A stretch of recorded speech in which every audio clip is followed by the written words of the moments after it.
একটা প্যানেলে একটা নায়িকাকে নেওয়ার জন্য হুমড়ি খেয়ে পড়ে, তারপরে যে তারা যে শুরু করে চাঁদাবাজি, সে চাঁদাবাজির কথাটা এখন আমি বলবো। প্রত্যেকটা সদস্য যারা এখানে প্যানেলে থাকে প্রত্যেকের কাছে একটা বিশাল অঙ্কের টাকা ডোনেট চায়, বিশেষ করে যে সেক্রেটারির পদ করে। আমিও এখানে বারবার যখন বলছে যে প্যানেল চালানোর জন্য প্রচুর অর্থ লাগছে, প্রচুর অর্থ খরচ হচ্ছে, আপু তুমি কিছু হেল্প করো। আমি কিন্তু প্যানেলকে 3 লাখ টাকা দেই, আমার নিজস্ব ডোনার থেকে 3 লাখ টাকা দেই, এবং আমি এই ইলেকশন করতে আরো আমার পকেট থেকে 2 লাখ টাকা গেছে। সেটা 1 লাখ টাকা আমার নিজস্ব খরচ গেছে, এবং 1 লাখ টাকা আমি বিভিন্ন শিল্পী যারা ছিল অনেক সময় সাহায্য চেয়েছে।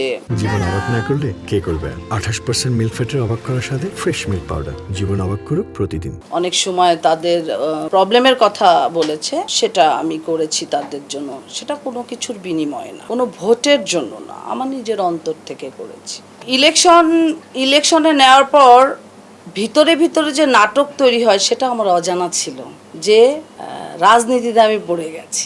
সে রাজনীতিটা আজকে আপনাদের সামনে তুলে ধরবো, আমার সাথে কি অন্যায় হয়েছে। প্যানেল পরিচিতি আগ মুহূর্ত আমার কাছে খুব প্রেসার ছিল, অনেক অর্থের দরকার, অর্থের একটু দেখেন যোগান দেওয়া যায় কিনা। অলরেডি 3 লাখ টাকা দেওয়া, নট আমার কাছে, অনেক মেম্বারের কাছে এরকম, তারাও বিভিন্ন জায়গায় ডোনেশন আনা হয়েছে, আমি আমার সাধ্য মতো দিয়েছি, এবং আমাকে বেস করে 2টা জায়গায় ডোনেশন নিতে গেছে তার, সেখান থেকেও তারা 2 লাখ টাকা করে পেয়েছে। টোটাল কিন্তু আমার চোখের সামনেই 4, 5, 6, 7 লক্ষ টাকা কালেক্ট হয়েছে। এরকম আরো নায়িকা জলি, সেও ডোনেশন এনে দিয়েছে, আমার সাথে কথা হয়েছে। তো ঠিক আছে, এই যে ডোনেশনগুলি আমরা এনে দিয়েছি, একটা ইলেকশন করতে গেলে প্রচুর টাকা খরচ হয়, প্রচুর মানুষদেরকে মেনটেন করতে হয়, ডান্সের ছেলে মেয়ে আছে, ফাইটের ছেলে মেয়ে আছে, কিন্তু কেন এটা হবে কেন? তারপরও মুখ বুঝে সহ্য করে কিন্তু আমি ইলেকশনটা পার করছি। আমি যখন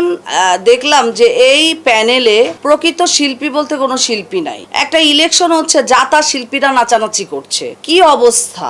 আমাকে তো ভাই পাবলিকলি জবাবদিহি করতে হয়। এই শিল্পী সমিতির ইলেকশন নির্বাচন নিয়ে পুরা বাংলাদেশে কিন্তু হই হই রই রই, সবার আগ্রহ থাকে কি হচ্ছে এখানে। সেই পয়েন্ট অফ ভিউ থেকে আমি নিজের উদ্যোগে আমি কিন্তু ক্যাম্পিং করতে যাই মাঠ পর্যায়ে। আমাকে আপনারা পেয়েছেন, আমি গেছি, প্রত্যেকটা ভোটারের সাথে কথা বলেছি, আমি প্রত্যেকটা আর্টিস্টের সাথে আমি যে কথা বলেছি, বড় বড় সিনিয়র আর্টিস্টদের সাথে কথা বলেছি, যাদের সাথে আমি কথা বলেছি 80% আবির নামে কাউকে চিনে না। বলছে পলি তোমাকে তো চিনলাম, কিন্তু তোমার বিপরীতে কে? আমি বলছি ভাইয়া আমিও ওরকমভাবে চিনি না, আবির টাবির কে জানি, আমি ওরকম চিনি না। বলে কি উনি শিল্পী? বলছে ভাই আমি জানি না, দাঁড়িয়েছে। আরে তুমি তো পাশ করবা, আমরা তো চিনি না, আমরা কেন ওই সব শিল্পীদেরকে ভোট করব? তুমি পাবা, তুমি তো প্রমিনেন্ট শিল্পী। এরকম একটা পরিস্থিতিতে যখন প্যানেল পরিচিতি হয়, তার একদিন আগে, আমি নাম বলবো না, কিছু শিল্পী আমার কাছে এসে বলছে যে 103 জন যাদেরকে বলে ওদেরকে ডেকে নিয়ে টাকা দেওয়া হচ্ছে, বিরিয়ানি খাওয়ানো হচ্ছে, স্টারের বিরিয়ানি তাদেরকে খাওয়ানো হচ্ছে। বিনিময়ে তারা কি চাচ্ছে? ভোট চাচ্ছে। প্যানেল ভোট না কিন্তু, কার ভোট? পলির ভোট। পলিকে সিল মারা যাবে না, আবিরকে সিল মারতে হবে। তারা এসেই আমাকে বলছে, সেই সব ভোটাররাই এসে আমাকে বলছে যে পলি আপু একটা বিরিয়ানি আর 1000 টাকা 1500 টাকার কনভেন্সের লোভে আপনাকে আমরা ভোট থেকে বঞ্চিত করব না, আপনাকে আমরা ভোট দিব। আমি বলছি আচ্ছা ঠিক আছে, আচ্ছা কি করবি আর, ডাকছে। এবং এটা টোটাল এটার নেতৃত্ব দিয়েছে আমাদের ইন্ডাস্ট্রির নাচের ছেলে মেয়ে, নাচের কিছু মেয়েরা, আর হচ্ছে তথাকথিত সমালোচিত বিতর্কিত একজন নায়িকা।